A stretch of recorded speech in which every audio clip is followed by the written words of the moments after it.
प्रधानमंत्री नरेंद्र मोदी के लिए आपत्तिजनक शब्दों का इस्तेमाल करने के बाद मालदीव सरकार ने अपने 3 मंत्रियों मरियम श्यूना, माल्शा शरीफ और महजूब माजिद के खिलाफ बड़ा एक्शन लिया। इन तीनों मंत्रियों ने प्रधानमंत्री नरेंद्र मोदी के खिलाफ रविवार को अपमानजनक टिप्पणी की थी और इस मुद्दे को भारत ने मालदीव की मोहम्मद मोइजू सरकार के समक्ष मजबूती से उठाया था।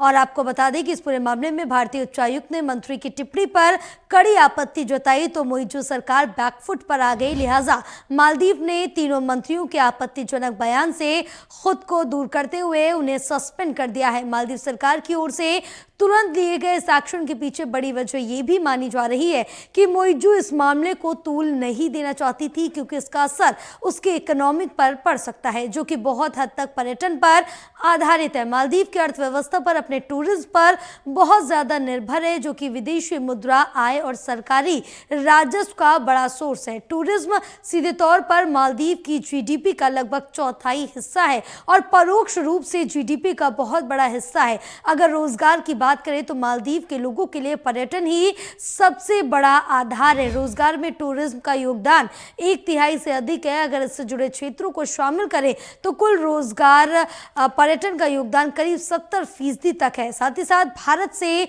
भारी संख्या में टूरिज्म मालदीव जाते हैं। साल 2018 में भारत से इतने ज्यादा सैलानी मालदीव पहुंचे थे कि भारत मालदीव में टूरिस्ट आगमन का 5वां सबसे बड़ा सोर्स था।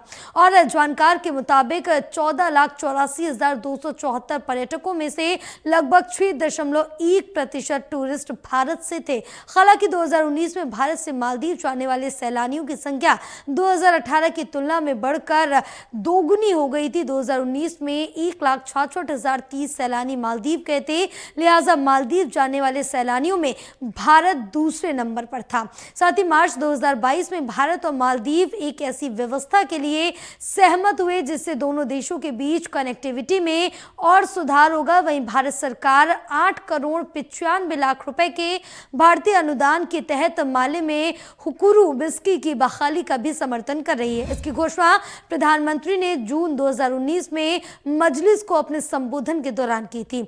एएसआई की एक टीम वर्तमान में परियोजना को लागू करने के लिए भी स्थानीय कला मंत्रालय के साथ काम कर रही है और national college for policing and law enforcement Maldives में भारत की अब तक की सबसे बड़ी अनुदान परियोजना 222.98 करोड़ रुपए की इस योजना का उद्घाटन मार्च 2022 में विदेश मंत्री डॉक्टर जयशंकर की यात्रा के दौरान किया गया था। भारत 2021 में मालदीव के तीसरे सबसे बड़े व्यापार भागीदार के रूप में उभरा है। मालदीव से भारत मुख्य रूप से स्क्रैप धातुएं आयात करता है, जबकि भारत मालदीव को विभिन्न प्रकार के इंजीनियरिंग और औद्योगिक उत्पाद जैसे कि फार्मास्यूटिकल्स, रडार उपकरण, रॉक बोल्डर, सीमेंट निर्यात करता है। इसमें कृषि उत्पाद जैसे चावल, मसाले, फल, सब्जियां और पोल्ट्री उत्पाद भी शामिल हैं। प्रधानमंत्री नरेंद्र मोदी हाल ही में लक्षद्वीप के दौरे पर गए थे। वहां से लौटने के बाद उन्होंने लक्षद्वीप की तस्वीरें सोशल मीडिया पर शेयर की थी। साथ ही भारतीयों से अपील की थी कि वह यहां घूमने का प्लान करें। इसके बाद मालदीव की युवा सशक्तिकरण मामलों की उप मंत्री मरियम श्यूना ने पीएम मोदी के पोस्ट पर आपत्तिजनक टिप्पणी की थी। भारत में इसका विरोध हुआ और सोशल मीडिया पर लोगों ने इसकी कड़ी निंदा की।